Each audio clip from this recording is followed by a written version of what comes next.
নমস্কার, সবাইকে প্রথমেই জানাই হ্যাপি হোলি। আশা করছি তোমরা সবাই খুব ভালো আছো। আজকে আমরা আলোচনা করব উচ্চ মাধ্যমিক পরীক্ষার পর ঠিক কোন কোন কোর্সগুলো করলে খুব তাড়াতাড়ি একটা ভালো চাকরি পাওয়া যায়। আর তার সঙ্গে আলোচনা করব গ্র্যাজুয়েশন যারা কমপ্লিট করছো বা করে ফেলেছো অলরেডি, তারা কোন কোন লাইনে গেলে তাদের জন্য সেটা ভালো হতে পারে। একটা কথা আমি আগের ভিডিওতেও বলেছি, এবারও বলছি, সব কোর্স সবার জন্য কিন্তু সুইটেবল নয়।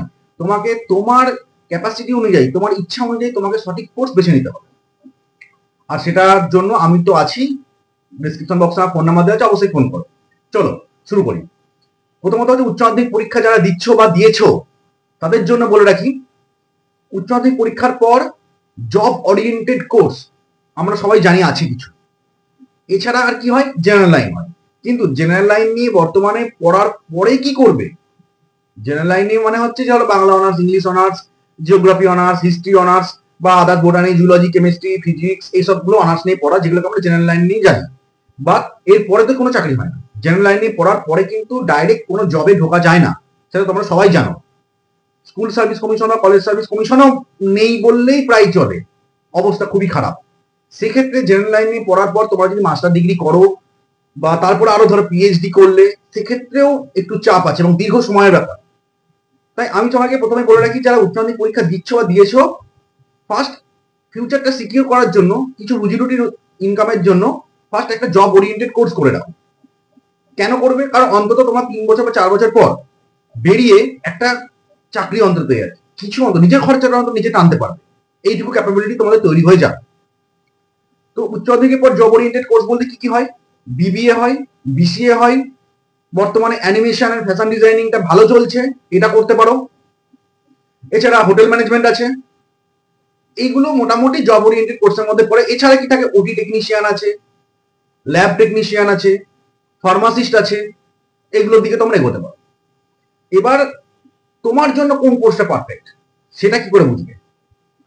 প্রথমত হচ্ছে, তোমরা যদি বায়োসায়েন্স ব্যাকগ্রাউন্ড থেকে, মানে বায়োলজি আছে উচ্চ মাধ্যমিকে এমন কোনো স্টুডেন্ট থেকে থাকো, তাদেরকে আমি বলবো তোমরা ওটি টেকনিশিয়ানের দিকটা যেতে পারো। ওটি টেকনিশিয়ান বা রেডিওলজি টেকনিশিয়ান, এই দিকটা কিন্তু ভালো অপরচুনিটি আছে।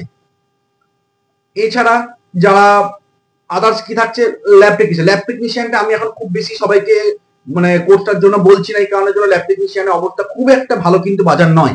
ল্যাব টেকনিশিয়ান একটা সময় ছিল হিউজ রিক্রুটমেন্ট হয়ে গেছে, বর্তমানে কিন্তু রিক্রুটমেন্ট নেই, এবং বেসরকারি ল্যাব মানে বেসরকারি যে হসপিটাল বা ল্যাব, সেগুলোতেও কিন্তু ল্যাব টেকনিশিয়ানের রিক্রুটমেন্ট খুব একটা বেশি দেখা যাচ্ছে না, এবং যে কটা হচ্ছে খুবই কম স্যালারি, মানে 8,000, 7,000 টাকা, 10,000 টাকা মাইনে দিচ্ছে স্টার্টিং এ ফ্রেশার্সদের।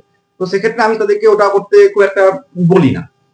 তার জায়গায় তোমরা কি করতে পারো, ওটি টেকনিশিয়ান করতে পারো। ওটি টেকনিশিয়ান বা ধরো অপটোমেট্রি যেটা হয়, ব্যাচেলার অফ অপটোমেট্রি যেটা হয়, মানে হচ্ছে যে চক্ষু পরীক্ষক, যেটাকে আমরা বাংলায় বলে থাকি, সেটার ভালো ডিমান্ড মার্কেটে এখনো আছে।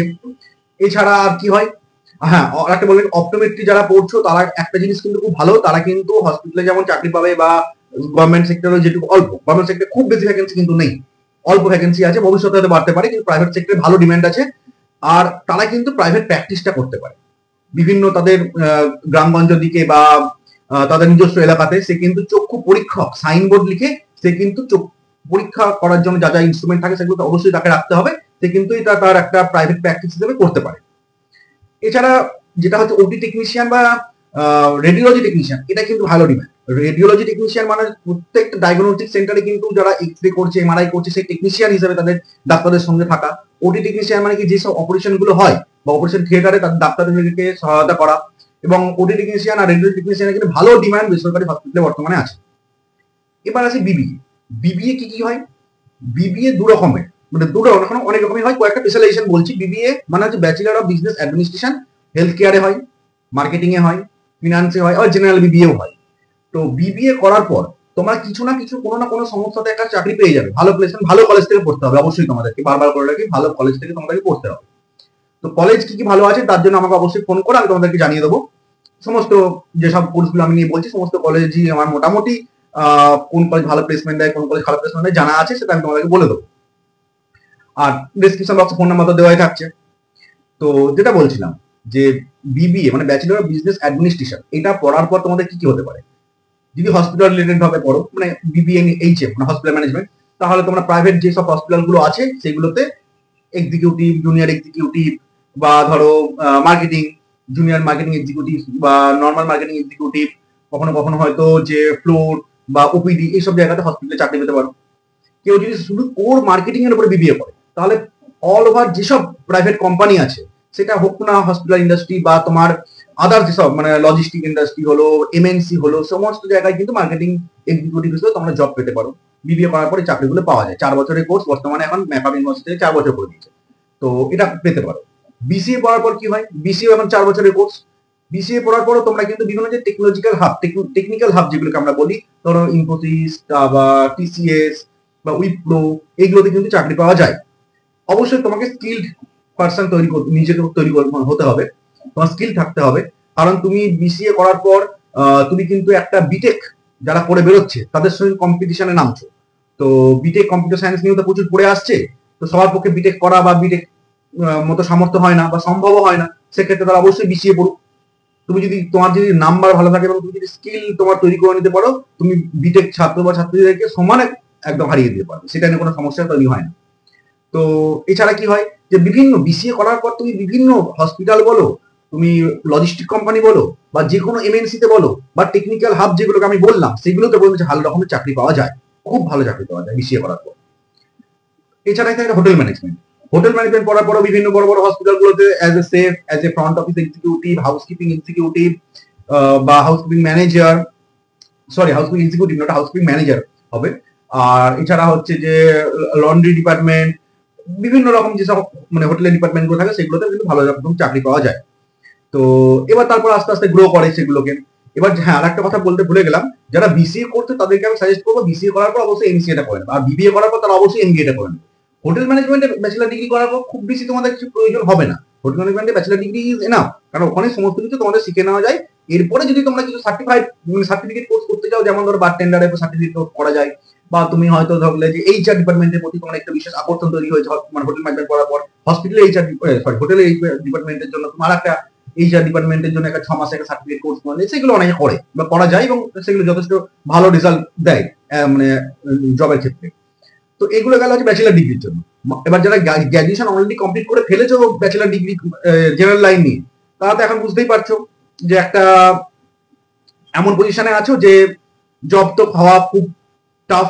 সরকারি চাকরির প্রিপারেশন কেউ কেউ নিচ্ছে এবং দীর্ঘদিন 2 বছর 3 বছর পরে যারা বুঝতে পারছে যে না এই লাইনে ঠিক মতো করে এগোনো সম্ভব নয়, তাদের জন্য স্পেশালি বলছি ফিরে এসো, টেকনিক্যাল কোর্স বা জব ওরিয়েন্টেড কোর্স গুলো করো, অন্তত খেয়ে পরে বাঁচতে পারবে। এখনকার যা দিনকাল আসছে, অন্তত প্রথমে রুজি রুটিটা ইনকাম করো, তারপরে এক্সট্রা না হয় যেগুলো আছে সেগুলোর কথা ভাবা যাবে।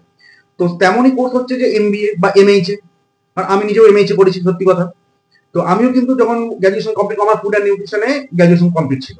তো করার পর না আমিও খুব চিন্তার মধ্যে ছিলাম যে এরপরে কি, কেন নিউট্রিশন অনার্স করার পর চাকরি নেই, এমএসসি করার পরও চাকরি নেই, এমএসসি করার পিএইচডি করার পরও আমার অনেক বন্ধু বান্ধবরা আছে যারা কিন্তু এখনো স্টিল নাও কিছু তেমন হচ্ছে না, টুকটাক টিউশনই করছে, কেউ হয়তো কোনো প্রাইভেট কলেজে পড়াচ্ছে, এইটুকুই ব্যাস। তখন আমি ডিসিশন নিলাম যে না, আমি এমএইচএটা করি, কারণ অন্তত আমার দুমুঠো খাবার অন্তত জুটবে, এক কথায়। তো তারপরে আমি কি করলাম, এমএইচএটা ভর্তি হলাম, এমএইচএ করলাম, প্রথমে প্রাইভেট হসপিটালে চাকরি পেলাম। কলকাতার রুবিতে আমি জব করেছি, ইন্দিরা আইপিএফে জব করেছি, বর্ধমান বেঙ্গল ফেতে জব করেছি, রেনেসায় জব করেছি, এরকম 4-5টা হসপিটালে আমি জব করেছি। তারপরে আমি গভর্নমেন্ট সেক্টর জয়েন করলাম। গভর্নমেন্টে যথেষ্ট পরিমাণ ভ্যাকেন্সি আছে এমএইচএ বা MBA in health care management. বর্তমানে এমএইচএ থেকেও কিন্তু বেটার হচ্ছে MBA in health care management. এমএইচএটাও খুব ভালো, এমবিএটা তার থেকে সামান্য ভালো। এমন কিছু বড় পার্থক্য কিন্তু না যে হিউজ, তা এমএইচ আর এমবিএর মধ্যে খুব সামান্য একটা পার্থক্য থাকে। এমএইচএ করলে বেসরকারিতে মোটামুটি 16-18 স্টার্টিং স্যালারি বর্তমানে দিচ্ছে, এমবিএ করলে একটু বেশি দিচ্ছে, 20-24 এই। গভর্নমেন্ট সেক্টরে এমএইচ আর এমবিএ ইকুইভ্যালেন্ট রেজাল্ট দিচ্ছে, মানে গভর্নমেন্ট সেক্টর বলছে, গভর্নমেন্ট সরকারি চাকরি পরীক্ষাগুলোর ক্ষেত্রে বলছি, তারা বলছে যে তুমি এমএইচএ করো বা এমবিএ করো, ডাজ নট ম্যাটার, হেলথ কেয়ারের উপরে তোমার একটা ডিগ্রি কোর্স থাকলেই হলো, PG degree in health care management, মানে সেখানে এমএইচএ বা এমবি যাই থাক না কেন তুমি পরীক্ষা বসতে পারবে। এবং আমাদের কিন্তু গভর্নমেন্ট সেক্টরে যথেষ্ট পরিমাণ ভ্যাকেন্সি বর্তমানে রয়েছে এবং দিনে দিনে সেটা আরো বাড়ছে। তো আমি সেই জন্য সবাইকে বলছি যে ফার্স্ট খাওয়া পড়া ব্যবস্থাটা করে নাও নিজের ইনকাম দিয়ে, তারপরে তোমার যেটা স্বপ্ন আছে বহুত সময় পাবে। কারণ আমার যারা ভিডিওটা আশা করছি দেখছো, তারা না হয় 20-22 বছর, না হলে 18-19 বছর, আর না হলে 27-28-30-এর মধ্যে। এর বাইরে তো আমার ভিডিও দেখার মতো খুব একটা বেশি অডিয়েন্স থাকে না, আমি যতদূর জানি। আর যারা গার্জেনরা আপনারা দেখছেন তাদেরকেও আমি এটাই বলবো যে প্রথমে আপনার স্টুডেন্টকে অন্তত অন্তত নিজের রুজি রুটি নিজের পেট চালানোর মতো ক্যাপাবিলিটি তৈরি করে দিন, তা যেন তৈরি করতে পারে তেমনই কোর্স করান। তারপরে না হয় আদার্স অন্য কোর্সের কথা ভাবা যাবে। তো আর সরকারি চাকরি প্রিপারেশন অবশ্যই নেওয়া উচিত এবং খুব ভালো। যাদের সেই মানসিক জোর বা মানসিক স্ট্রেংথ আছে যে তুমি পাবে এবং পেতে পারো, অবশ্যই লড়ে যাও, নিশ্চয়ই পাবে। কিন্তু সবাই তো মানে অত ব্রিলিয়েন্ট স্টুডেন্ট হয় না। তাদের জন্য বলছি, ফিরে এসো বাঙালি, প্রথমে নিজের খাওয়া পড়া অন্য ব্যবস্থা করো, তারপরে নিজের স্বপ্নের পেছনে দৌড়ো।